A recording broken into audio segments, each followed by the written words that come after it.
Congolaises, Congolais, mes très chers compatriotes,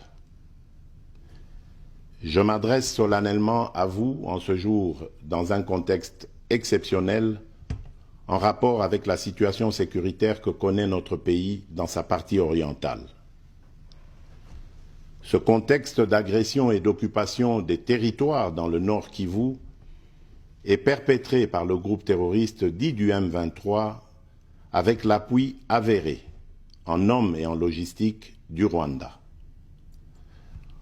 Au moment où je fais cette adresse, nos agresseurs occupent certaines localités dans le territoire de Rutshuru, occasionnant ainsi un drame humanitaire avec plus de 200 000 compatriotes forcés de fuir les affres terroristes dans les zones de combat.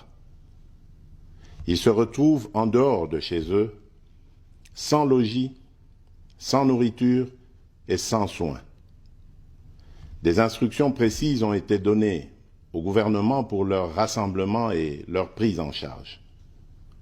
Au-delà de ces efforts, j'en appelle à un élan général de solidarité pour alléger leur fardeau.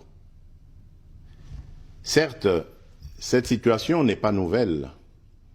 En effet, depuis plusieurs décennies, des groupes armés nationaux et étrangers écument l'est de notre pays en y commettant des atrocités innombrables sur fond d'exploitation illégale de nos ressources naturelles. C'est ainsi qu'à l'occasion de mon avènement, j'avais été amené à prendre l'engagement devant la nation de rétablir au cours de mon mandat la paix et la sécurité là où elles sont compromises et de les consolider là où elles existent. Sitôt dit, sitôt fait, j'ai sans délai et de bonne foi commencé à développer, notamment avec tous nos 9 pays voisins, une diplomatie de proximité en vue d'établir avec eux des relations de coopération franches, transparentes et de caractère gagnant-gagnant. Avec l'Ouganda, par exemple, nous sommes allés jusqu'à décider de mutualiser nos forces armées afin de combattre ensemble la nébuleuse des ADF, une milice d'origine ougandaise qui cependant n'opère que dans le Nord Kivu. Et aussi, nous avons lancé 2 projets de construction de routes transnationales. Avec le Rwanda, un mémorandum d'entente a été signé dans le commerce de l'or avec une entreprise nationale. Une ligne aérienne a été ouverte à la compagnie nationale rwandaise dans notre pays et un accord de non-double taxation a été signé.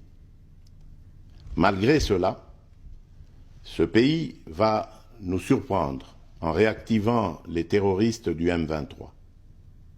Alors qu'il avait été défait par les armes en 2013, le M23 va refaire surface en prenant notre armée à court, notamment à Bunagana, cité qu'il occupe depuis le 13 juin 2022. En effet, sous la fallacieuse accusation de soutien des FARDC au FDLR, le Rwanda a en réalité des velléités expansionnistes, avec comme intérêt principal l'appropriation de nos minerais, et pour ce faire, il s'active à déstabiliser l'Est du Congo pour créer une zone de non-droit en vue d'assouvir ses appétits criminels. Pour faire face à cette situation, 2 options s'offraient à nous, la diplomatie ou la guerre. J'ai résolu de privilégier la première option, quitte à en venir à la seconde, faute de résultats.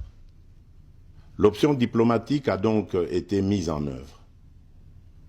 C'est ici l'occasion pour nous de rappeler que notre attachement à la recherche de la paix par des voies pacifiques n'est aucunement un signe de faiblesse, moins encore un aveu d'une incapacité de notre pays à s'inscrire dans une logique de guerre totale contre tous ceux qui continuent à abuser de notre patience, mais plutôt une expression de notre culture de paix et de notre identité légendaire de peuple hospitalier.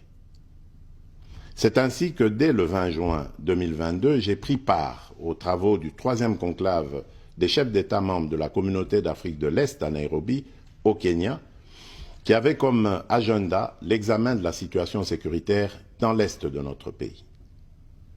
À l'issue de ce forum, les dirigeants des pays membres de la Communauté d'Afrique de l'Est sont tombés d'accord sur le déploiement d'une force régionale pour imposer la paix dans l'Est de la République démocratique du Congo.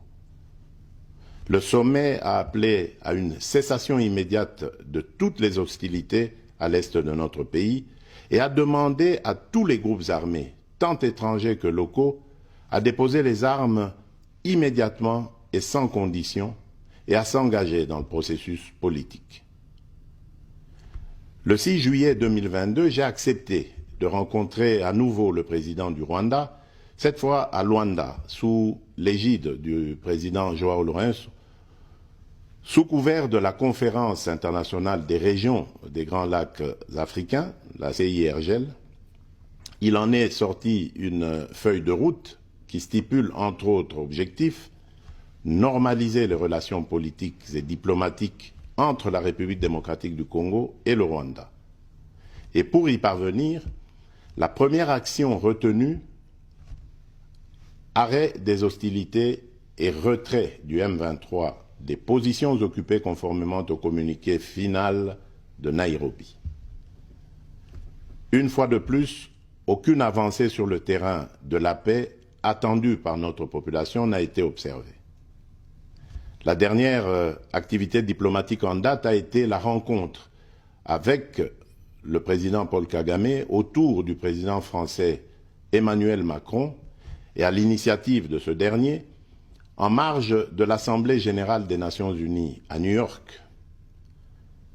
Ici également, pour l'essentiel, il a été acté le principe d'un cessez-le-feu immédiat et du retrait inconditionnel du M23 des positions qu'il occupe, toujours sans résultat tangible sur le terrain.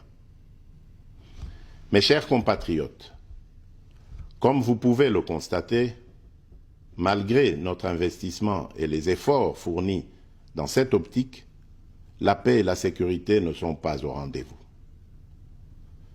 Garant de l'indépendance, de l'unité nationale et de l'intégrité territoriale, je réitère mon engagement constitutionnel de défendre la patrie jusqu'au sacrifice suprême.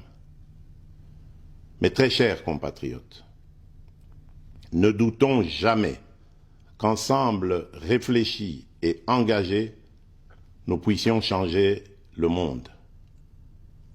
À vous, nos vaillants soldats, vous qui avez pris l'engagement de servir sous le drapeau, je vous invite ici au sens élevé du patriotisme en ce temps particulièrement exceptionnel de notre histoire, de défendre notre pays, de protéger l'intégrité de son territoire et d'assurer la sécurité des Congolaises et des Congolais contre toute agression ou attaque d'où qu'elle vienne. À vous, mes très chers compatriotes, la guerre qui nous est imposée par nos voisins exige de chacun de nous des sacrifices. C'est le moment de taire nos divergences politiques pour défendre tous rassemblés notre mère patrie. Notre histoire et notre marche commune ont sans cesse démontré que, loin de s'effondrer, notre nation et son peuple ont toujours relevé ce genre de défis et nous en sommes toujours sortis victorieux. Restons tous unis et solidaires derrière nos forces de défense et de sécurité. La situation actuelle, loin de nous affecter, n'est qu'une épreuve de plus que nous allons surmonter pour raffermir davantage notre unité. Au-delà de tout clivage politique, idéologique, religieux et tribal, la défense de la mère patrie est le seul objectif qui doit nous unir en ce moment. Le pays nous appelle. La nation a besoin de l'engagement de toutes ses filles et de tous ses fils. Je vous appelle à ne pas céder aux propos xénophobes et autres discours